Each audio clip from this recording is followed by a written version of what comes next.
What's going on? So if you got just one more defensive play, maybe the last two results would be different. And Sealer and Chubb, obviously two impact guys, wanted to try to get a little bit more clarity on both from you. With Sealer, have doctors yet indicated if they think it would be safe for him to play next Monday? That would be a full 12 days, or more, actually 17 days after the injury. And with Chubb, are you confident he's going to play at any point this season? So with Sealer, that's kind of I'm optimistic about that timeline, and you have to take it day by day anyway to accumulate information.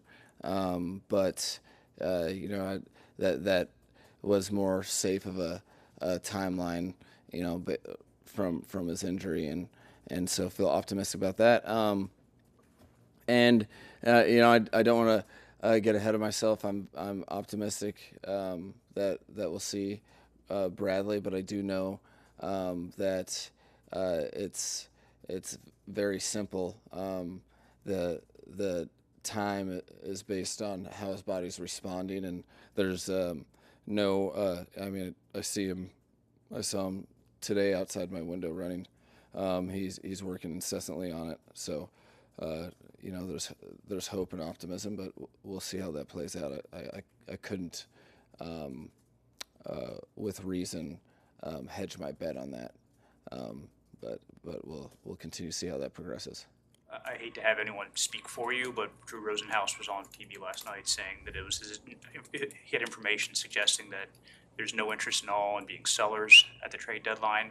Is that accurate? Or have you guys made a decision what you're?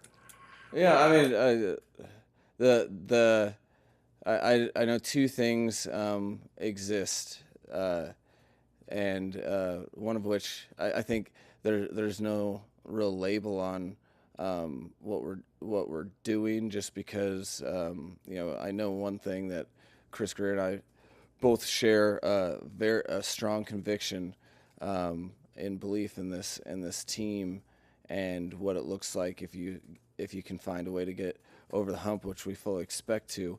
At the same time, Chris Greer's job is to field all business and listen and think both in the short and long term of the best interests of the franchise. And then he comes to me with any and all business that's real, and we discuss from there. And he hasn't brought anything that is real to me, but I know first and foremost we are absolutely convicted in this team being better than the win-loss column right now, and believe that it can make a turn, and that's how we're approaching each and every day. Follow up, if I could, beyond this year, like long term, what's the argument for keeping all this together? I mean, there are guys, not to name names, but are on 1-year deals, things like that. What's in your mind? What's the value, even if maybe the playoffs got a touch at some point, to continue to keep this group together? Well, I think that the answer to that question is found. You get no greater insight into who people are than times like these, and I think they have each and every day to make the argument for themselves as well as we do. That's what you fight for in the National Football League. So I think that the only positive in a luster of adversity is that you get clarity into each and every person who's part of the solution, who's part of the problem. And I think that's the ultimate accountability for the National Football League that we all have to bear. And I think there's a lot of the argument for anybody's existence is in their hands to a degree, with all the football that's left to be played. Coach, I have a question about, I guess, the negative connotations that come with the idea of a game manager quarterback. I think some of the discourse when a quarterback throws a bunch of short passes, they'll say he was just a game manager, and that comes to that negative connotation. How would you push back against game manager being a negative, and also kind of how Tua played that game with how he saw things, got the ball out quickly, and how beneficial it is for an offense? Well, I think that we've found the hard way going against a division opponent that's at the top of the class in defensive football for the last couple of years. That particularly the Buffalo Bills will force bad things to happen, sack fumbles, picks, if they want to take something away. And football in general is about maximizing. Specifically our offense is maximizing overplay, and if you're going to overplay with depth, you have to execute in high percentage completions and yards after the catch that aren't necessarily the cross-court gigantic plays, but are the throw it for 4 and you get 7. And that's kind of the art of that particular style of defense when they want to play the way they've proven to have success against our offense. And I thought it was a great display of Tua's evolution of finding completions and utilizing his accuracy and challenging the areas of the field that weren't overpopulated. And with a team that plays with a bunch of quarterback vision that relies on turnovers, it's absolutely imperative to be able to pass the ball efficiently and take advantage of the areas where they're voiding. So I think that's an art. What you're saying, managing the game against zone defenses, you usually can't. Against really good zone defenses, you can't manage the game in the way of just finding checkdowns, because if you go to the checkdown too early in the play, they play deep and will sprint forward, and you'll get a 2-yard gain.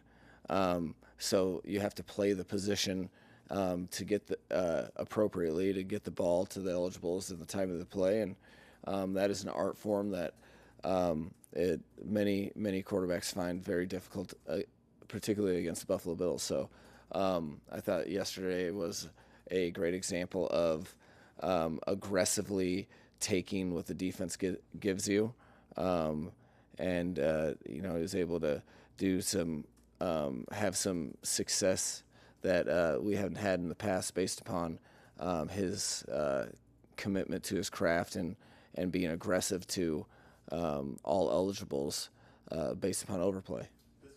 Back on that question, but that 97-yard drive, a lot of different players touched the ball. Tyreek Hill and Jalen Waddle didn't. So what kind of effect do they have on a series like that? Just the threat of them and what they can kind of create. There was like 3 or 4 plays where the Tyreek and Jalen got 2-man, so basically they got doubled, which basically your math equals out to you get a lot of 3-on-2s or 3-on-1s underneath, and so dispersing the ball is imperative. Jonu's screen on that play was based on a overloaded coverage to slot to the other eligibles, or to Tyreek and Waddle. There was a couple two shell run defenses where they were playing 2-man and thus late to fit, that we were able to exploit on back-to-back plays. I believe it was to Raheem, at least backed up on an inside zone, and then there was another one in 11 personnel where Malik was out in front. So really it was we've been talking about making plays without the ball, and the finest orchestration that Reek and Waddle had, I thought, with both the releases and challenging the defense every play, even when they weren't getting the ball, so they had to give them the prerequisite attention. And then as you saw the game develop, once we evened out the playing field a little bit and they started playing true evenly spaced zone defense, that's when they got involved as we've kind of outlined and they've been diligent about. So I was very we kind of knew going in that we were going to need to do that to have the success where they've proven to put over attention on those guys, and I think that's why we were able to find some success offensively in that game. Mike, do you think Jordan's hit on the final their drive there was a finable offense, and also if you believe was it the right call?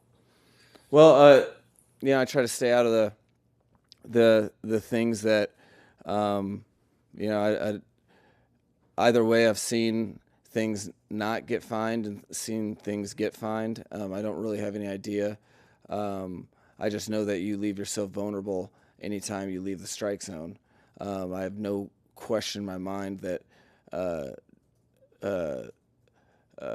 Jordan had the right intent, and then it's a skill to be able to identify a moving target, and then adjust your strike zone based upon if they're jumping or not in a millisecond, and so I think his intent was correct. It didn't surprise me that it got called because there was contact there, but I'll leave it to the league to assess if that's finable or not. I don't really know. That's out of my expertise, I would say. Did the refs permitting Matt Collins to spot the ball without the refs touching it and the ball themselves to spot it, did that irk you or the staff, and do you think it was costly at all on Buffalo's final drive? Yeah, I think based upon how I understand the rules, that that if you were able to spot things on your own, it does save time. Time was of the essence in that period of the game, but that's not the reason why we lost the game. We had plenty of controllables that are in our hands, and I'll just kind of leave it at that. I think that if we're focused on, like, the gripe is one thing. Another thing is how I want the team and the players to look at it. And officials do have pluses and minuses every game. It's we got to focus on defending the field and not getting into the range of a field goal kicker with a strong leg. You opened by saying you have faith in the team. You opened this by talking about yours and Chris's faith in the team and how you believe you're much better than the record, but the record is what it is. Coming back from you have as many losses now as you had last year, and the playoff thing, we know how difficult that will be. What keeps them in the locker room confident and still thinking they can do what you believe they can do? Well, I think because the most powerful thing that we have in coaching and playing is tape and understanding what our jobs are and how we can do them better. So I think the team overall thought that we should be in a better position to perform based upon our work week and how we attacked that and what we focused on, what we thought about, and as a result, I think that we played our best version to this point of football in a lot of ways, and I think the guys, how much they've kind of bought into what we're trying to do, see areas that they can tighten up the game, and in a game like that comes down to a 61-yard field goal. Every little thing does matter, and regardless how difficult the circumstances may be, they are our circumstances. And I think guys are really just trying to do right by their teammates and the organization for something they believe in. So um, we went into the game knowing that having full confidence that we could win, and we knew we were the only people that would hold that confidence. And we got close, but close doesn't really count. So it was a tough pill to swallow, but not the type of pill that tells you to take your foot off the gas. More that's there was, albeit it was a heartbreak, it was more validation that we are much better than our record is, but our record is what it is. So you have one choice. If you really feel that way, you have to dictate change, and there's closer only counts if it's on the path to fixing it. So I think guys will be hungry to go attack business for a Monday night outing against the Rams, and make some of these failures purposeful. So we've scratched and clawed to get closer, but I definitely don't think anybody in the locker room is satisfied with closer. That was a tough pill to swallow, that we have to apply all the tough part of it to the Rams and nothing else. You mentioned how important the little things are. It seems like, especially over the last 3 weeks, like little things have really prevented you guys from winning the games that you probably should have won. How do you correct those little things? Yeah, well, you try to identify and patternize and take care of something without something else popping up. Sometimes you're able to execute that. I think that we did get better in our preparation, and as a result, had some successes in the game that we'd otherwise had failures in that environment. But at the same time, you're depending on the accountability of all people across the board, and then letting the game tape speak for itself when we get together and talk about the realities of what our football is. And each and every week you just try to knock stuff out so that you don't have that lesson learned in vain, where you're losing a game and you don't get better from it. The idea is, if you're going to lose a game, you better get better from it in some way, shape, or form, to chase the accomplishment of succeeding, where there's a lot of reasons to continue on a path of losing. So trying to find our team's performance to be the best team in the stadium that day. It's been kind of challenging at times for us this year, and but I haven't seen people relent, and that's because they believe that we're a better representation of what it is. And we got valiant effort, but we got beat. So what are you going to do about that? I know the Rams don't care, and nor will any other team. So we have to get ourselves prepared for those next challenges, and completely immerse yourself into that if you're going to try to expect a different result. Last question. You guys have had leads in the second half in each of the last 3 weeks. Has there been a common thread as to why you were able to hang on to them? I thought this past game, going against a really good quarterback that was able to find some success in the second half, I thought that the team did have more resolve, and there was a couple plays offensively that maybe a field goal is a touchdown, and a couple plays defensively where we get off the field in critical situations that we kind of shot ourselves in the foot. But the resolve was an improvement. The week before, you have a situation where I think both sides of the ball had a chance to win it, and they didn't. not the same formula, even though it was the same result. And the week before that, I think the offense was on the field. So the common denominator is winning those last couple drives. I think there's been several different reasons why that hasn't occurred. But, there's a absolute fixation. We kind of talked about it most of the week, that chances are this is going to come down to a final possession or be a one-score game. So we have to be ready to execute. I thought we were close to that on defense with a 3rd and 14.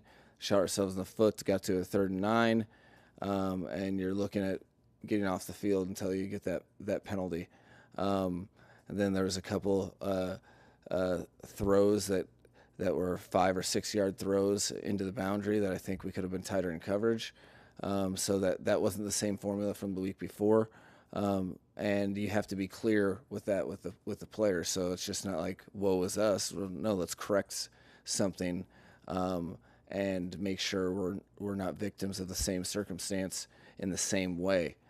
So it hasn't been in the same way, but the tonality, now that we have a 3-game pattern, is definitely a focus on how we finish collectively as a group, not just offense, defense, or special teams, but collectively finishing an opponent that you're able to gain a lead on.